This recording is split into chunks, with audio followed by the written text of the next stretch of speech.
Hi guys, and today I'll be telling you about the book report for A Long Way from Chicago. Now, I don't have the book with me. Well, I left it in my hotel room. And speaking of hotels, today I'm in Sanya, which literal translation is Three Asians, if you just want to, well, you know. And I am in Hainan Dao. It's just a hotel. And I want you to take a look around before we start today's book report. Take a look around. Also, I've been swimming in this pool. Yes, I did. Before you ask that in the comments below. Oh, and so I got this diamond shovel. Yeah. Ow. Okay, now back to me, please. Back to me. Now, let me tell you about A Long Way from Chicago. Now, A Long Way from Chicago is actually a pretty good novel. It's actually the first part of a three-parter series. Next book is about trains, and then I guess the next is like about boats or stuff. I don't know. I haven't read those books yet. But I do know it's a three-parter series. And it is all about like a boy narrating a story with a grandma who is curious and a will-doer of everything. And she will do everything which will feed her family or do anything she wants, even if it's against the law.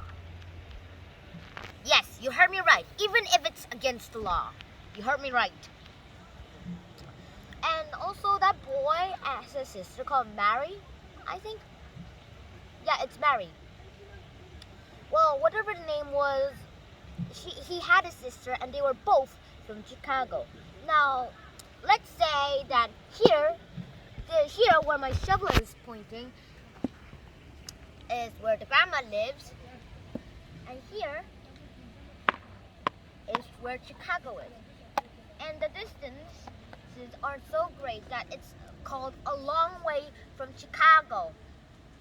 Now, why is it from A Long Way from Chicago is that this wasn't the first time, but it was the most memorable time of when the grandma visit.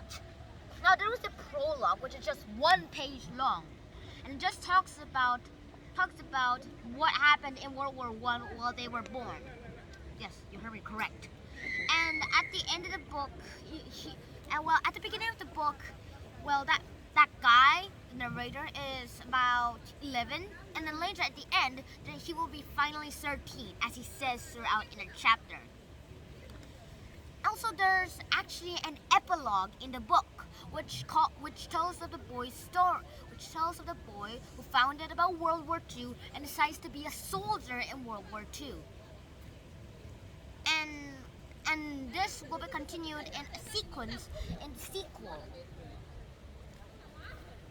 So now, what I think is that if I was a boy, I'd say that being in World War II is pretty good. Even though we're lucky not to be living in World War II and not to be in destruction, which is good, we're lucky. Is that that's the lucky of us. But what about the past? Now, these writers all the writers from the past, like from the 1970s, some of them all lived through world wars, like the World War I, World War II, and Cold War. And sometimes some of them some of the novels are actually experienced from their own experiences, the author's own experiences. Actually, I learned that from Professor John Green. Anyways, just want to give credit.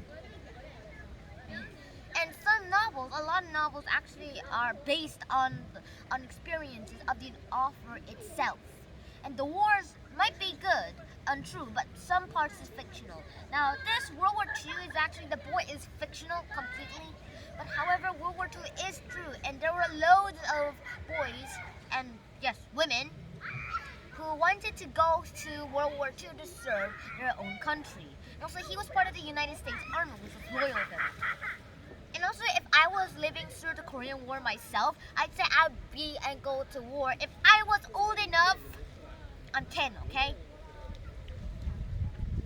And, well, yeah, I just served my country if I was old enough, okay?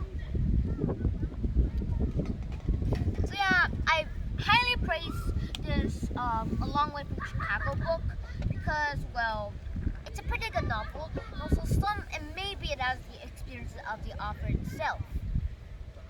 And I hope you enjoyed this video as much as I did. Please like, subscribe, and I'll see you in the next time. Oh, before you go, please check the water. Come here. Check the water.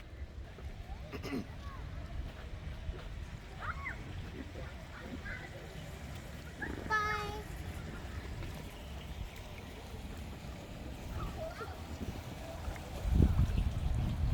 Bye-bye. That's what I spelled.